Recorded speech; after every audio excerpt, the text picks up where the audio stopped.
Dans quelques heures, une question cruciale se posera. Quand est-ce qu'on ouvre les cadeaux? Le 24 au soir, le 25, fameux dilemme, rarement résolu. Mais l'Église l'a résolu pour nous, ce dilemme, puisque dès le 4e dimanche de l'Avent, elle nous donne un cadeau. Ce cadeau qui nous est donné dans l'Évangile de ce jour, ce don qui nous est fait pour nous mener sûrement jusqu'à Jésus, c'est Saint Joseph. Oui, pour nous aider dans ces ultimes heures de préparation à la célébration de la nativité du Christ, la liturgie de ce dimanche nous fait un grand cadeau, celui de nous placer dans les mains sûres et douces de l'époux de la Vierge Mère de Dieu, afin qu'il nous conduise jusqu'au divin enfant. Saint Joseph est l'un de ceux à qui ce verset du psaume que nous avons chanté tout à l'heure va si bien. Il est un homme au cœur pur, aux mains innocentes, qui ne livre pas son âme aux idoles. En effet, comme tous les saints, Joseph ne se comprend évidemment pas d'abord par et pour lui-même. Sinon, ce serait un peu comme célébrer Noël sans Jésus, ça n'aurait pas de sens. Mais nous l'honorons, Joseph, comme tous les saints, parce qu'il a été et demeure intimement uni au Fils de Dieu. La sainteté ne prend son sens, cette sainteté à laquelle saint Paul nous rappelle dans la deuxième lecture aujourd'hui que nous y sommes tous appelés. Cette sainteté ne prend donc son sens que parce qu'elle est référée à Jésus, de même que l'humanité ne peut se comprendre que dans le mystère de Dieu. Si nous prenons pour modèle des hommes ou des femmes qui nous inspirent sans y voir d'abord en eux l'action de Dieu, nous pouvons risquer de finir par devenir ces idolâtres dont parle le psaume, ou pire, de nous livrer à eux au lieu de nous livrer au Seigneur. Alors pour nous, en ce dimanche, il y a au moins deux choses sur lesquelles Saint Joseph peut nous aider et nous aide à disposer nos cœurs à célébrer dans la joie la naissance du Sauveur du monde. La première chose, c'est de contempler en Saint Joseph l'offrande de toute sa vie à Jésus. Et la deuxième chose, c'est d'imiter son consentement au mystère. D'abord, regardons Joseph, donnant toute sa vie à Jésus. En effet, Joseph est l'un de ceux avec la Sainte Vierge qui a eu un lien singulier avec le Christ. Il lui a littéralement dédié toute sa vie. Il a offert sa paternité, sa foi, son honneur pour celui de Jésus. Dieu le Père est venu troubler la vie de Saint Joseph et l'a appelé à unir son destin à celui de son Fils. C'est ce que nous rappelle l'évangéliste. Quand Joseph se réveilla, il fit ce que l'ange du Seigneur lui avait prescrit. Il prit chez lui son épouse.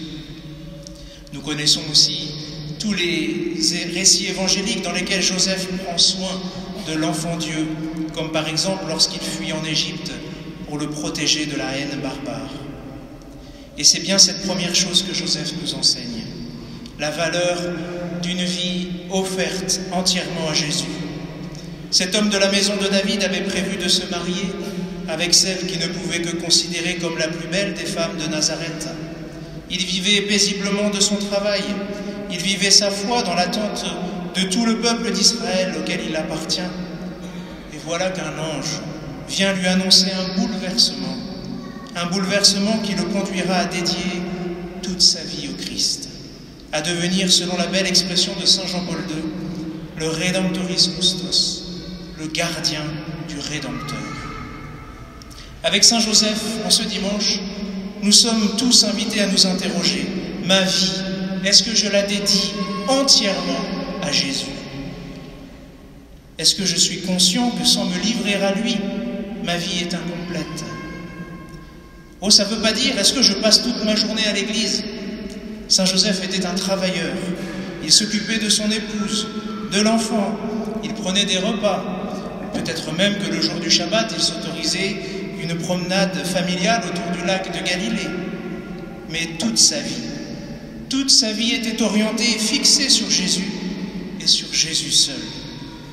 Oui, apprenons de Saint Joseph ce secret de la joie, nous consacrer entièrement, et pas à moitié, mais entièrement à l'unique vérité, l'unique sagesse, l'unique chemin, l'unique vie.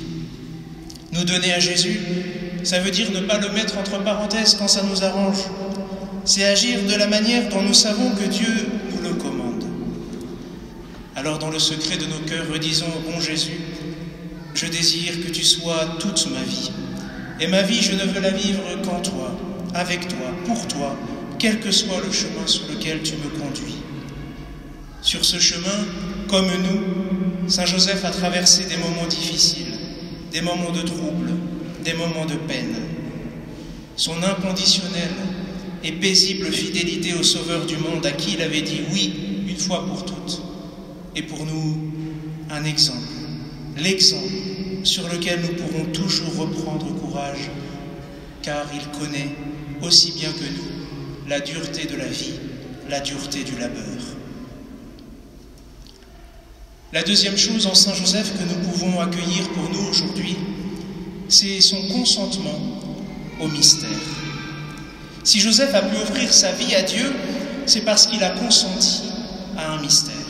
Il a accepté quelque chose, quelqu'un en l'occurrence, de plus grand que lui, d'insondable, de mystérieux.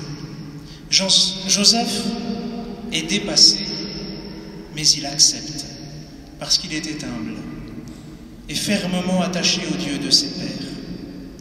Il a accepté de se remettre en cause et de revoir son jugement premier sur sa fiancée dont il pensait qu'il l'avait trompée.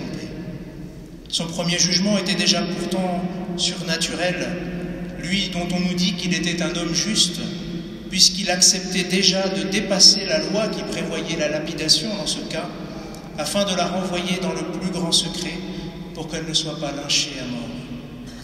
Bien que déçus, nous n'apercevons pas chez lui une seule once de vengeance, pas d'utilisation de la situation pour se victimiser ou se mettre en avant, pas autant de complaisance avec une situation de fait, comme on dirait aujourd'hui, contraire à la loi révélée. Joseph se contente d'être lui-même, c'est-à-dire fils de la maison de David, sujet de la loi de Moïse, membre du peuple de Dieu, fidèle au Dieu d'Israël et amoureux de Marie. Nous voyons avec Saint Joseph que le consentement à ce mystère, ce n'est pas une résignation subie. Le consentement à l'agir divin, c'est une acceptation confiante. C'est l'obéissance dans la foi dont parle Saint Paul dans la deuxième lecture de ce dimanche. C'est un oui intérieur et libre. Si nous connaissons chez la Sainte Vierge son fiat, son oui qu'elle a prononcé verbalement, nous ne l'entendons pas chez Saint Joseph, et pour cause, pas un seul mot de lui n'est rapporté dans les évangiles. Mais Joseph témoigne de son oui par l'action. Il dit oui, et il est fidèle à ce oui, non en parole mais par des actes. Il fait ce que l'ange lui dit, nous rapporte saint Matthieu.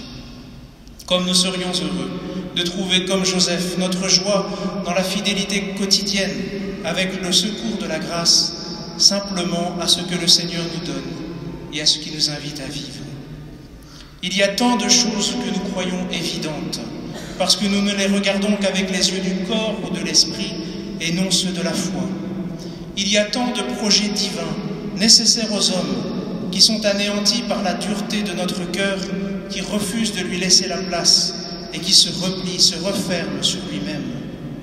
Il y a tant de signes de Dieu dont nous parle Isaïe dans la première lecture que nous méprisons par notre orgueil. Il y a aussi tant de consolations à côté desquelles nous passons parce que nous limitons Dieu à ce que nous croyons connaître de lui et nous finissons par croire en un mystère qui nous ressemble et non plus qui nous transcende.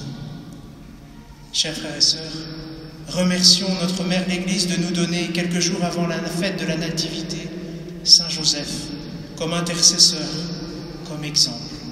Apprenons de lui, alors que nous célébrons le sacrifice eucharistique, à nous offrir tout entier à l'enfant de la crèche, à lui dédier toute notre vie.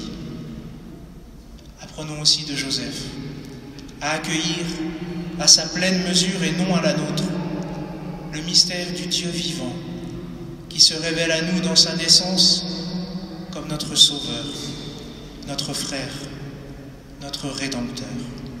Amen.